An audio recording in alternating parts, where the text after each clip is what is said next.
ওকে, যে chaotic জিনিসটা আপনারা দেখতে পাচ্ছেন এটা অ্যাকচুয়ালি ফ্রান্সের জিওগ্রাফিক যে পজিশনটা সেটা একটু ব্যাখ্যা করার চেষ্টা।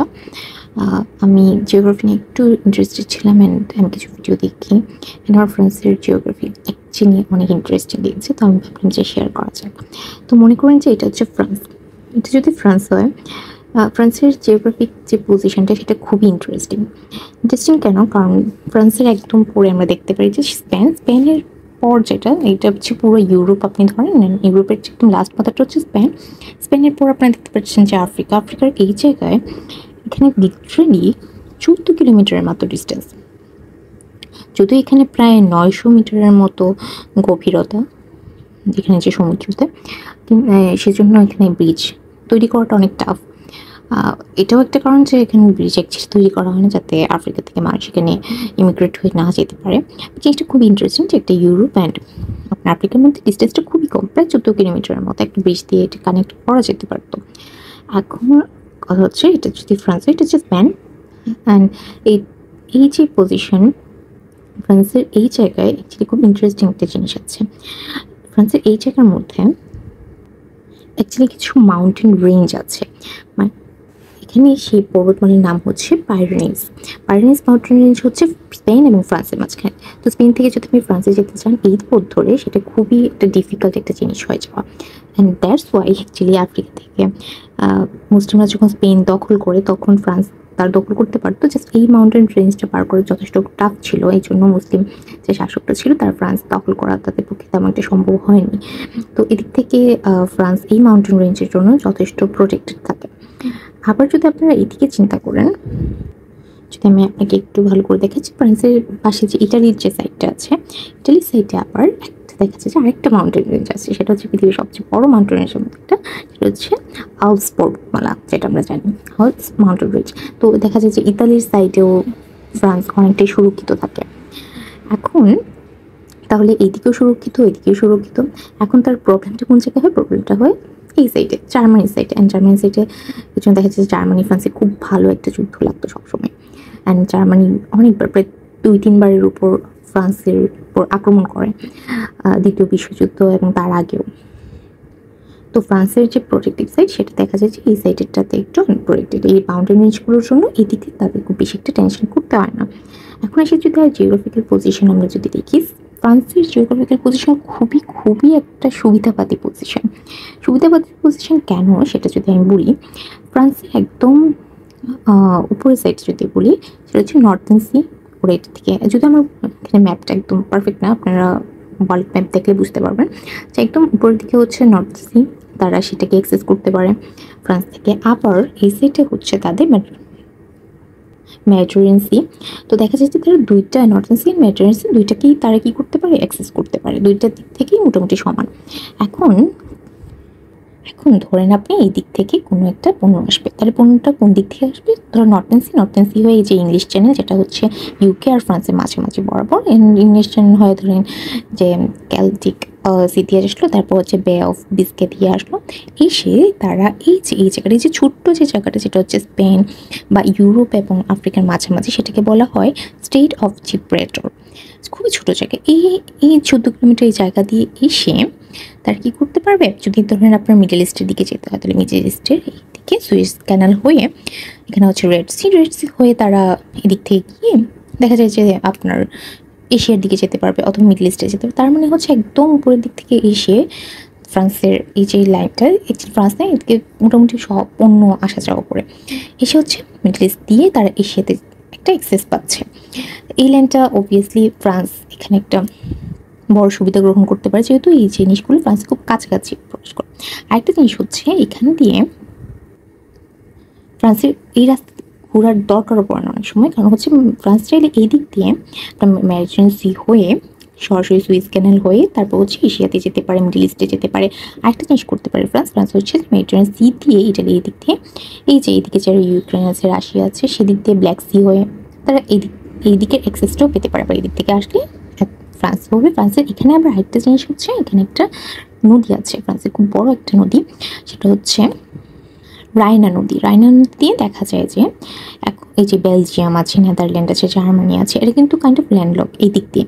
তাহলে হচ্ছে তারা ফ্রান্সের ভিতর দিয়ে রায়না নদী দিয়ে জার্মানিতে যেতে পারে, বেলজিয়ামে যেতে পারে।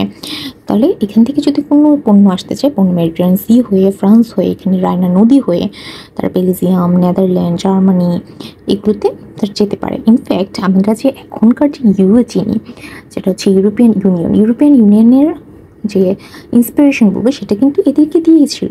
তারা অ্যাকচুয়ালি দেখতে চায় খুবই ছোটো ছোটো রাজ্য, তারা দেখা যাচ্ছে বেশিরভাগ তাদের যে অস্ত্র, তাদের যে বাজেট সেটা হচ্ছে প্রতিরক্ষা খাতে চলে যায়, যে একজন একজনের প্রতিরক্ষা জন্য তারা একজন একজনের যুদ্ধ করবে, গুলি বারুদ কিনবে, তাদের উন্নতিটা অ্যাকচুয়ালি হয় না। সেজন্য তারা অ্যাকচুয়ালি ইউএ তৈরি হওয়ার আগে তারা ভাবলো যে আমরা একটা একক রাজ্য হিসেবে, একটা একক ইউনিটি হিসেবে, আইডেন্টিটি হিসেবে প্রকাশ হবো, এবং যে কোনো জায়গায় যদি আমরা বাণিজ্য করতে চাই একটা স্পেসিফিক আইডেন্টিটি হিসেবে প্রকাশ করব। এবং তাদের যে জনগণ তারা হচ্ছে এক দেশ থেকে আরেক দেশে সে যাতায়াত করতে পারবে, ব্যবসা করতে পারবে, তাদের এক্সট্রা কোনো ট্যাক্স দিতে হয় না।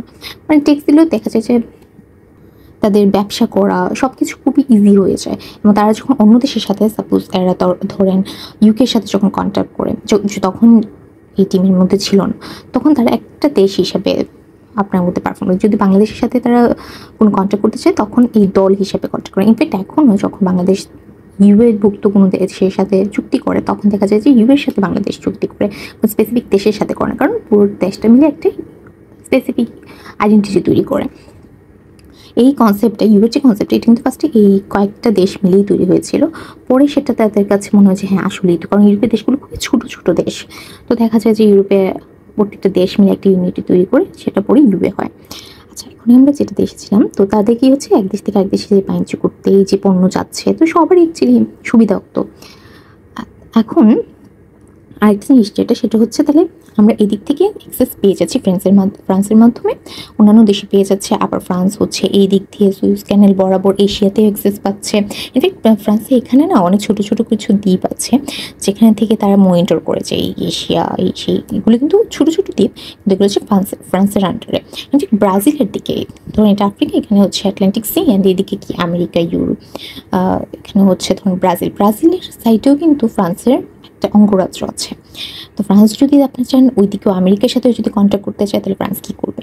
জাস্ট এই দিক দিয়ে মেডিটেরিয়ান সি থেকে এদিকে এসে যে স্টেট অফ জিব্রাল্টার আছে সেদিক দিয়ে গিয়ে তারা আমেরিকাতেও দেখা যায় যে ব্যবসা বাণিজ্য করতে পারছে, তার জিনিস দিতে পারছে।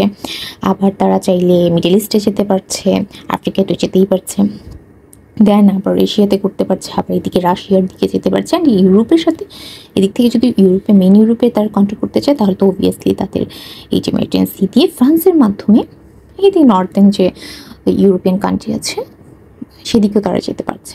তো ফ্রান্স এখানে খুবই গুরুত্বপূর্ণ একটা ভূমিকা পালন করে। এখন কথা হচ্ছে এই যে মূল ইউরোপ যে ভূখণ্ড, এটার সাথে যে ইউকের যে সম্পর্ক তৈরি করে, এখানে কিন্তু ফ্রান্স একটা গুরুত্বপূর্ণ ভূমিকা পালন করে। ইউকে এবং ফ্রান্স যদি অ্যাকচুয়ালি, যদিও এখানে আমি খুব বড় করে দেখিয়েছি, অ্যাকচুয়ালি এত বেশি দূরত্ব না, ধরেন এরকম একটা দূরত্ব আছে, এটা হচ্ছে ধরেন ইউকে, এটা হচ্ছে ফ্রান্স, মাঝখানে ছোটো একটা গ্যাপ আছে, সেটাকে বলা হয় অ্যাকচুয়ালি ইংলিশ চ্যানেল।